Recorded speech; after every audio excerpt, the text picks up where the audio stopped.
Well, if you haven't heard by now, then you're either not a college football fan or you've been living under a rock. But Clemson and Georgia have both rearranged their 2021 football schedules, doing away with a cupcake that they had. Georgia canceled the San Jose State game, and they have agreed to play each other week 1, 2021 in a kickoff game, a neutral site game in Charlotte. And this news is, I guess, about a week old. And I have talked about this a little bit on some of the live shows that I've done, but I'm getting a lot of comments and messages. People asking me to make a video on my thoughts on this or whatever. So this will be that video.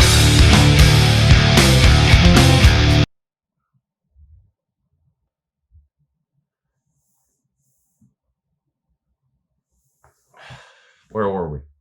2021 Clemson versus Georgia, week 1. Listen, it's going to be a big game. Both teams will be highly ranked, clearly, that offseason heading into the season. Now, we don't know what either of these teams are going to do yet in 2020, the upcoming season. But the odds of either one of these two teams, Georgia or Clemson, completely falling off the face of the earth before that game is played to kick off the 2021 season is, well, it's zero. Look at the recruiting. Look at how the two teams are currently positioned within their divisions and their conferences and really within the hierarchy of college football. Maybe you hate Clemson. Maybe you hate Georgia. I don't know. There is no arguing, though, that both of those teams are definitely top 10 programs in America right now. Clemson is clearly a top 5 program, and an argument can be made. I think that they're the best program in college football right now. They're not going to fall off the map between now and 2021. I think Georgia's a top 5 program right now. I know they haven't won a national title, but I don't think there's 5 programs in college football right now better positioned than Georgia is. But in any case, regardless of how you feel about either of those two teams, it will be a huge game to kick off the season. And I'm excited because this kind of reminds me of last offseason, heading into 2019, when we had the Florida versus Miami matchup, week 0, whatever it was called or whatever, and all offseason, that's pretty much the only game people talked about was that Florida versus Miami game heading into 2019. It was a huge game between two teams that people really wanted to see play, and neither of those two teams are at the level of a Georgia and a Clemson. Now, Florida is close, finishing in the top 10 the last 2 seasons, but they've yet to win a division under Dan Mullen, haven't gotten over the UGA hump. Maybe they do that this year. I don't know, but the point is, there was a lot of hype and talk for 6, 7, 8 months leading up to that game because it was the first game of the college football season. And I think this Georgia-Clemson game will be similar to that next offseason in terms of the attention that it gets heading up to that game. Now, clearly, this is going to be a difficult game for both teams. Georgia's a really good team. Clemson's a really good team. They both have really good coaches. They both have really good coaching staffs. They both recruit really well. Now, the game is interesting for a whole variety of reasons, right? Kirby versus Dabo, Georgia versus Clemson. There's a lot of history in the Georgia versus Clemson game. In fact, we already have 5 games scheduled with Clemson between now and 2032 or 2033. Couple of home and homes, another kickoff classic game scheduled for, I think, 2024 or 2025. I'm no fan of these neutral site games either. I would much rather play home and homes. I mean, I talk about that all the time. I'm a college football fan. I have this crazy idea that college football games should be played on college campuses. But this will be a big game. Like I said, a lot of eyeballs will be on it. A lot of time will be spent talking about this game next off season for sure. It's going to be interesting in that it will be year 1 at Clemson post Trevor Lawrence, right? He's a junior this year. He's going to go to the NFL after this year. Hell, he could have gone to the NFL after his freshman year. He could start for over half the teams in the NFL right now. Everyone knows this.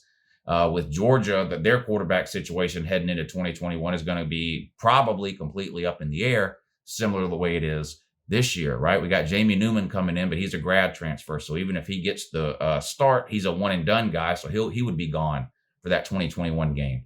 You got Dwan Mathis, who is a sophomore this year, didn't play at all last year because of the brain injury. He's been cleared to play this year. Will he get any playing time this year? Is there a chance he could start some this year? Now, if he were to start this year and play well, then clearly he would be the favorite for Georgia's QB heading into that matchup against Clemson week 1, 2021. You got Carson Beck coming in as a true freshman at Georgia this year, highly rated quarterback out of Florida, right? North Florida, Jacksonville area. I think he'll be a true freshman. How much will he play this year? If he doesn't play at all, then people are going to expect him to be competing for that job in 2021. And then you throw Brock Vandagriff into the mix, who, of course, the #1 rated quarterback for the 2021 class, who's currently committed to Georgia. Now, that doesn't mean anything right now, the way these players flip commitments and flip-flop back and forth so many times. In fact, Vandagriff himself was committed to Oklahoma for about a year before he decommitted and committed to Georgia. So we'll see what ends up happening there. Clemson is not going to be hurting for talent at the quarterback position, though, or any other position on the field for that matter. They've got this DJ UNCLELOU, whatever the hell his name is. I'm not sure if he's some sort of pineapple like Tua was, or what the deal is with his last name. I don't know. But, he's got all the hype in the world, too. So like I said, just because Lawrence won't be there doesn't mean Clemson will be not any good or even take a step back. It just means there will be a little bit of an unknown there at the quarterback position for Clemson heading into that 2021 game, because it will be the first year without Trevor Lawrence. But I'm sure their defense will be loaded. It always is. They're going to have amazing NFL skill position players at running back and wide receiver. They always do. The same can be said for UGA, right? So it's an exciting game. People are...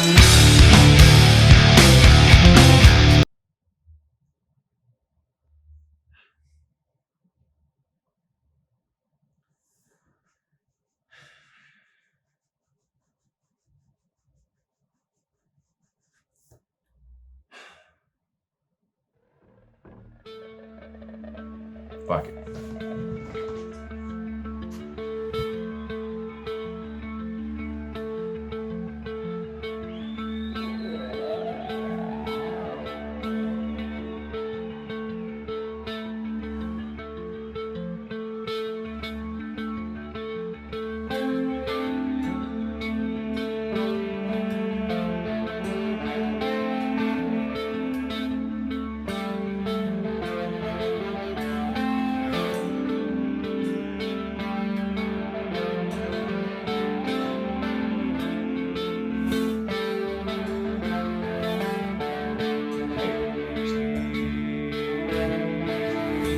We're the Clemson Tigers! Yeah, what do you fucking do, bitch? Nobody gives 2 hoots or a Clemson fucking holler.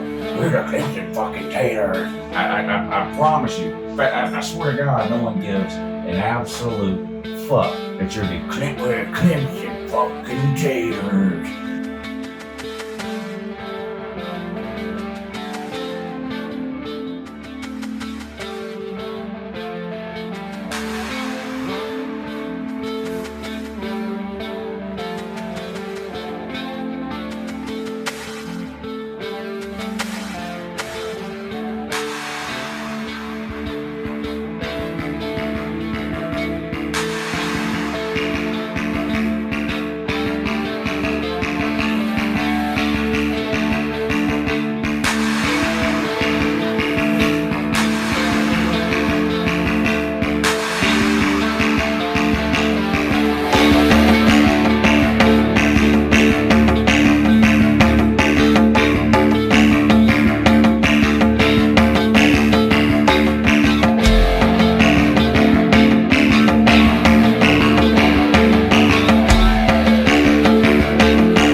I really haven't had much of a reason to badmouth Clemson or their fans, or really even make that many Clemson videos where I clowned them for any particular reason, whether the team, the coaches, the players, whatever, because, well, honestly, I do think they've been the best program in college football over the last few years. I think when they beat Alabama in the title game a couple of years ago, humiliated them 44-16.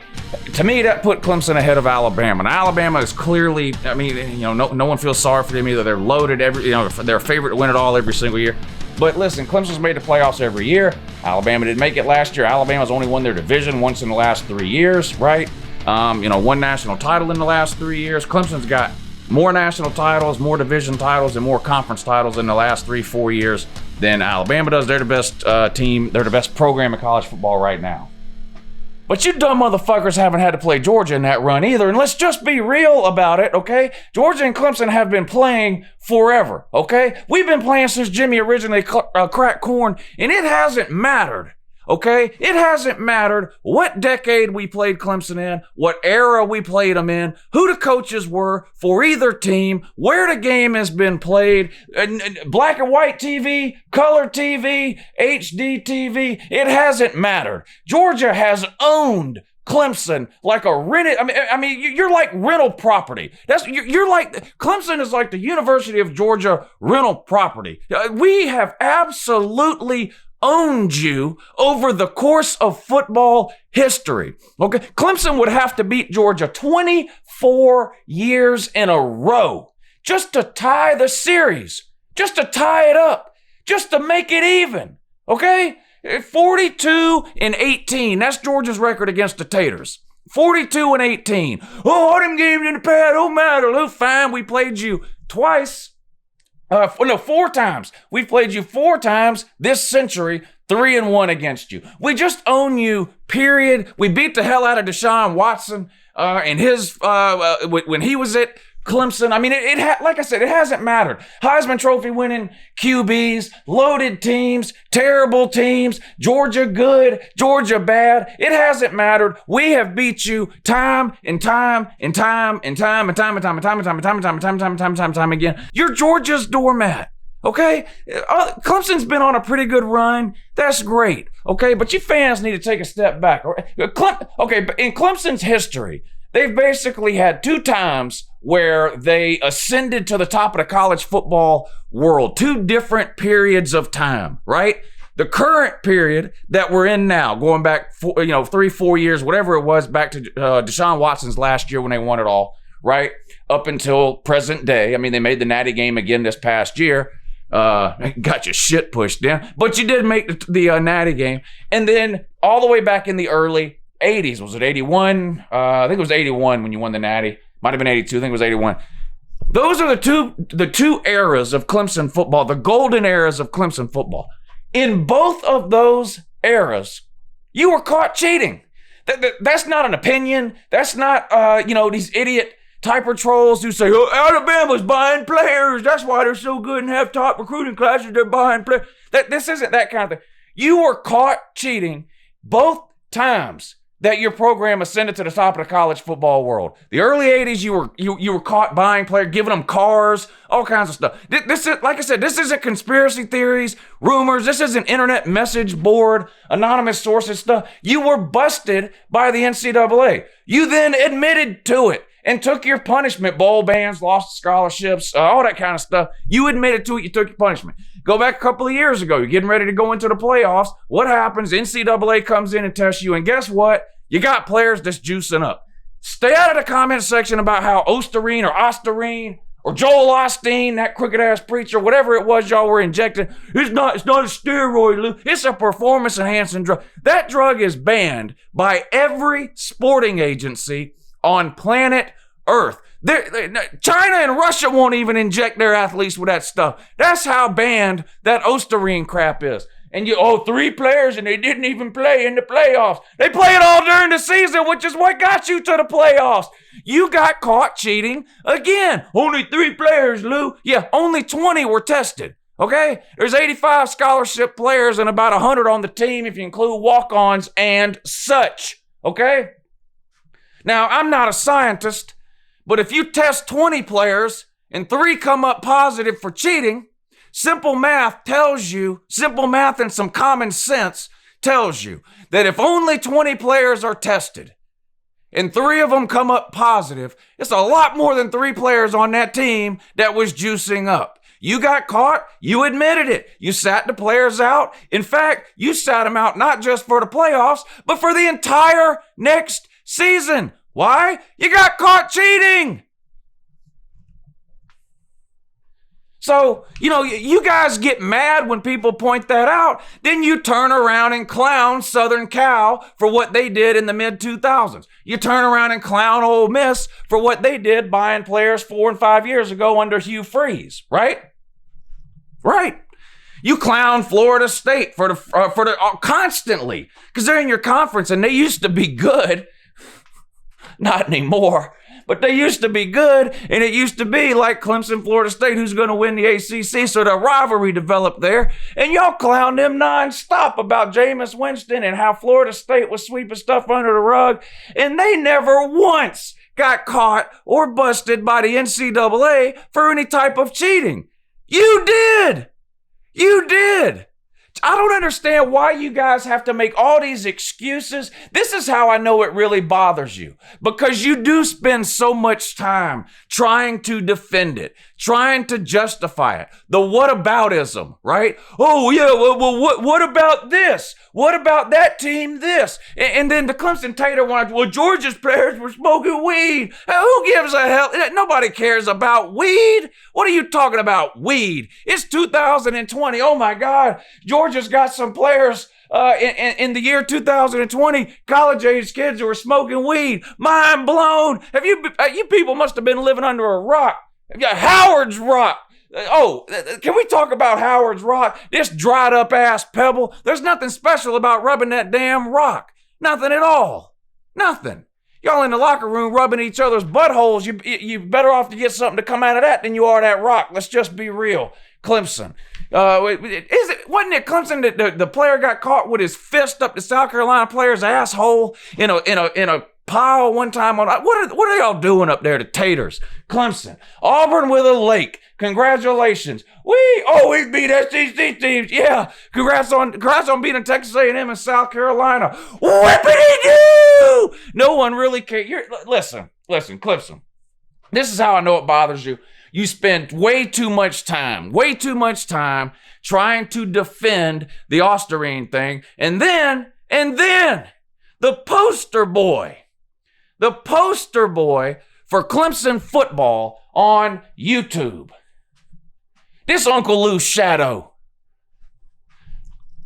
He claims he don't even know nothing about the early 80s or 1981. Give me a break.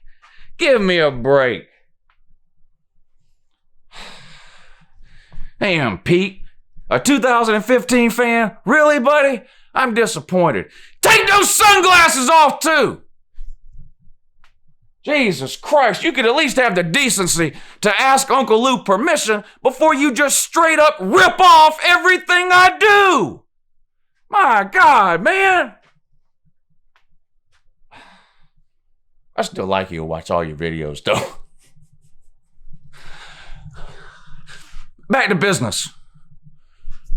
Deal with you next off season. I'm sure everybody knows Uncle Lou, my favorite YouTuber. Pigskin Pete. There's a lot of people been waiting a long time for that. Oh, man. Clemson can't help it, man. They have to cheat to get to the top every single time. I don't understand it, and I don't know why the fans spend so much time defending it. Actually, I do understand. It's because it does bother you. We know it bothers you, and by we, I don't just mean me or the people on this channel. I mean fans across college football know it bothers you. People don't spend all that time defending and making excuses for things that they don't care about or don't bother them. It just doesn't happen. Hell, read through the comment section on any Uncle Lou video. Look at some of the dumb shit people say about me on a daily basis. You don't see me down there going round and round with them. Why? Because it's not true and it doesn't bother me. Everything I said is true, and it bothers you. We know it does. Just stop cheating. Win the right way. You're a very talented team. Dabo Swinney appears to know what the hell he's doing, okay? You get almost any recruit you want now. Your quarterbacks, wide receivers, running backs, best defenses, top 5 defenses in all of college football multiple years in a row. You don't have to cheat, so why are you doing it? I mean, they didn't know what they were getting. Oh, but yeah. College football training staffs have trained professionals making 6 figures a year, but they didn't know that it was shampoo, Lou. Yeah, shampoo. Yeah. What, are you dumbasses drinking shampoo? They might be. I don't know.